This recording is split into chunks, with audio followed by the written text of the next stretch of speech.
You're listening to The Sports Moment, April 23rd, 2024. part of the Sports Moments and Memories with Craig Olson podcast. Be sure to like and subscribe so you never miss a sports moment.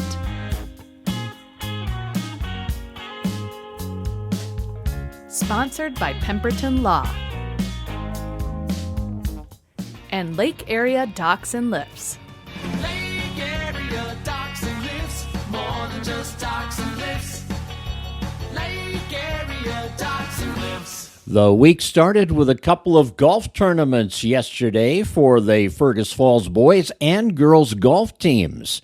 Let's take a look at how they came out. We'll also hear from head coach Ben Jurgens of the Otter girls in just a couple of minutes. First, though, the Otter boys were at Rich Spring Golf Course in a Central Lakes Conference meet hosted by the Ricori Spartans. And the Alexandria Cardinals, well, they were on their game. They went to 1, 2, 3, 4, sweeping the top four spots, led by William Thornburg, just a freshman. He shot a 74 along with senior Jack Holtz as the two Cardinals shared first place in that tournament. And with their outstanding scores, the Cardinals had a 299 team total, winning the competition by 17 strokes over Sartell, the second-place team. Brainerd was third at 323, then Wilmer at 334, and the Otters were fifth out of 8 teams. They shot a 338. Senior Riley McGovern was 10th individually. Riley shot an 81 to lead the Otters, and senior Ryan Nelson came in with an 84, placing in 18th place. Quentin Keel, a sophomore, was 22nd as he shot an 85, and then Gavin Gepford, a senior, shot an 88 along with sophomore Simon McGovern to round out the Otters' individual performances at Rich Spring. On the girls' side, what a day for Anna Jyrkas, who shot a 5-under par 67 to claim medalist honors at the Territory Golf Course in St. Cloud. I talked with head coach Ben Jurgens, and he explained the round that Anna had. Anna did something pretty special on Monday night. She shot 5 under 67 with 9 birdies on the 18-hole event, and so just kind of watching the scoreboard. You're out there with 6 different girls trying to help them as much as you can. So with I Wanamaker, you're able to check on people's scores, and when I checked on Anna, she had already had 4 birdies, and so I was thinking that she was probably feeling it pretty well that day, and she was just solid from tee to green. You have seen her grow up in this game and has some great success already, but as a senior this year, what are you seeing from Anna that might be a little different from what she's done in the past as far as how she approaches her rounds? Well, the more you experience something, the more comfortable you get. And, Anna's been with the team since 7th grade. She's in her 6th year of playing some varsity golf. And she goes about her business. I mean, she's very interactive with her teammates. She's a great leader. But as it gets closer and closer to time for that tournament to start, you can tell Anna is preparing herself. She does homework before the round. I mean, she looks at all the par 3s on the internet and looks up the golf course, and she has a plan before she comes out onto the golf course. This isn't by accident that she's playing such good golf. She's putting in the time away from the golf course, and then of course she is by far the leader in time spent on the golf course too. So this isn't just maybe the 67 is out of the ordinary, but it's not because she hasn't put in the time. One thing too is you play Central Lakes Conference tournaments every year, so there is some familiarity, right, with the golf courses you're playing. Yeah, absolutely. We play Territory every year. We play Fergus every year. Every Central Lakes Conference team gets a home invite. depending on scheduling, we don't always make it to every Central Lakes Conference meet. Every once in a while, we have section or subsection type tournaments that conflict, and of course, the ultimate goal is the section, and so we find ourselves, missing maybe 3 Central Lakes Conference meets a year, but we typically do make it to the territory golf course. So all the girls were pretty familiar with it. Now let's talk about the rest of the team, because you had a second place finish, and a couple of other girls did some things they haven't done in their career before. Right. I mean, teams like Alexandria and Brainerd, they do things, the right way. They invest into their kids' programs, and they've always kind of been programs we've looked up to. And for us to be able to sneak by Alec yesterday in the Central Conference meet, with all due respect, that was a real lift for our girls. They were pretty excited about that, because Alec is kind of the cream of the crop when it comes to Central Lakes golf. So Olivia Jurgens posted an 86 as a sophomore. That was her lowest competitive round, and Annie Mayer as a junior posted a 79, which was the second time that she had shot 79 in a competitive round. Yeah, outstanding stuff, and a great team performance as well as Anna's individual performance. Very good, Ben. What's next for the Otters? We have a invite on Wednesday morning in Alexandria, so we'll probably see most of those same teams that we saw yesterday. We'll probably see a lot of those, and Alec also brings in some Minneapolis teams, some cities teams, so in that area. So we'll have a nice strong field tomorrow. Well, it was definitely an amazing day for Anna Jyrkas, as she established what is thought to be a program record 5 under par 67 in a competitive round of golf. The Otters finish as runners-up to Brainerd.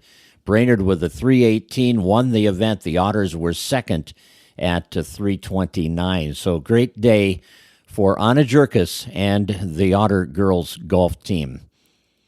Pemberton Law Firm has 4 locations that you can visit them at around Lakes area, including, of course, the Fergus Falls location, Wadena, Detroit Lakes, and Alexandria. And you can also visit Pemberton Law online by going to pemlaw.com. Pemberton Law carries a legacy of trustworthy and reputable legal representation that dates all the way back to 1883. Lake Area Docks and Lifts offers premium waterfront equipment sales, service, and installation. Best quality and service at the best prices. Just ask your neighbor at the lake about Lake Area Docks and Lifts.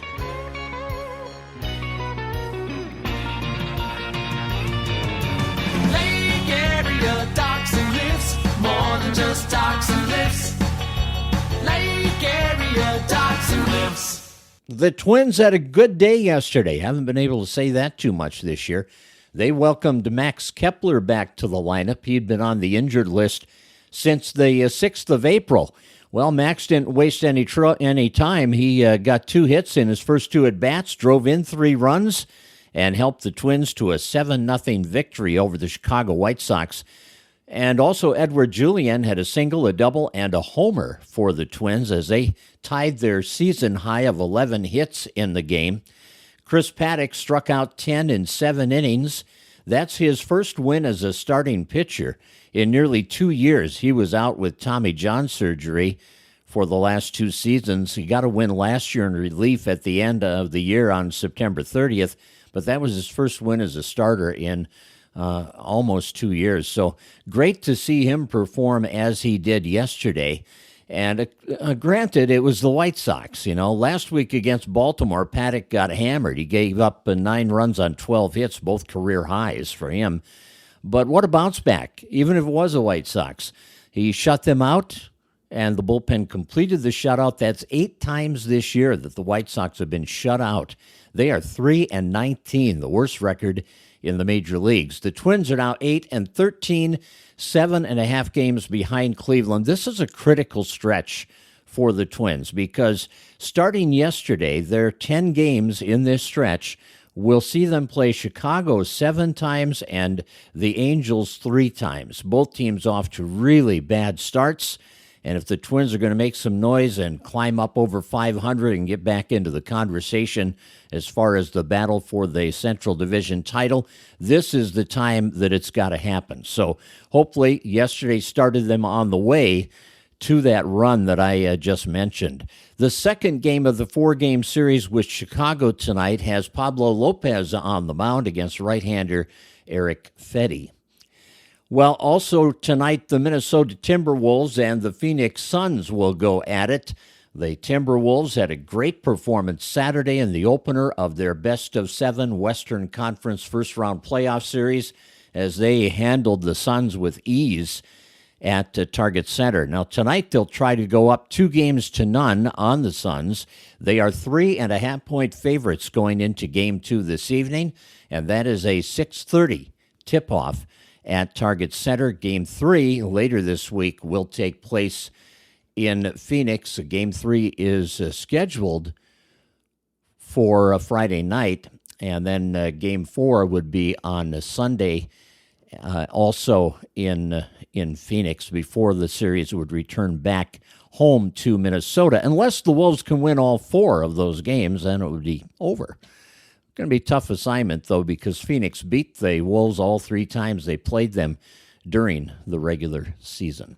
Back to the local scene, yesterday Lane Dilley struck out 9 batters as he went the distance, 7 innings, and allowed only 4 hits to lead the Otter Tail Central baseball team to a 4-1 victory over Pelican Rapids. Dilley's battery mate, his catcher Aiden Olson, launched a 2-run homer in the 4th inning for the Bulldogs. The Brandon Evansville softball team had 33 hits in their doubleheader sweep of the Hillcrest Comets, so the offense was working. And on the pitcher's side, well, 2 no-hitters. Doesn't get any better than that, does it? Kylie Dingwall and Graciana Fuller combined to no-hit the Comets in the first game, and then Dingwall and Mia Elmer did the honors in Game 2 of that doubleheader. Another doubleheader yesterday, the West Central area softball team completed a doubleheader that was started on Thursday of last week. They called that one after the first game because of frigid temps. That first game was won by Melrose 6-3. Well, the finale of the doubleheader played yesterday saw the Knights win 7-6 in 9 innings. They had 17 hits in the game, really got it rolling at the plate, and against a team that had not lost on the year. So they handed Melrose their first loss of the season with that 7-6 victory yesterday. And also, it was awards night for the West Central area basketball team. And what a memorable year for the Knights. They were the section champions. They were the number 2 seed in the state Class A tournament, as they had a historic season in the West Central area basketball history, a season that included a 17-game winning streak in getting them to their first ever state tournament. So here are the award winners from this outstanding season. Camden Anderson led the team in assists and had the best free throw percentage. Ben Bai was the rebounding leader. He wins the chairman of the board's honors. Most Improved Player Award went to Marshall Dewey. Best Practice Player to Dane Anderson. The Knight Award was given to Bryce Chesbo. Mitch Dewey, Mr. Clutch. Boy, he earned that on more than one occasion. Sam Hansen, Mr. Hustle. The Tough as Nails Award went to Ben Bai.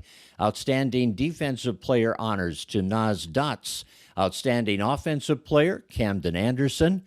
And Anderson, Ben Bai, Bryce Chesbo, and Mitch Dewey were all conference, with Dotz and Hansen being named honorable mention all conference. Anderson also made the Minnesota Class A All-State team, and Dewey was a Minnesota Academic All-State.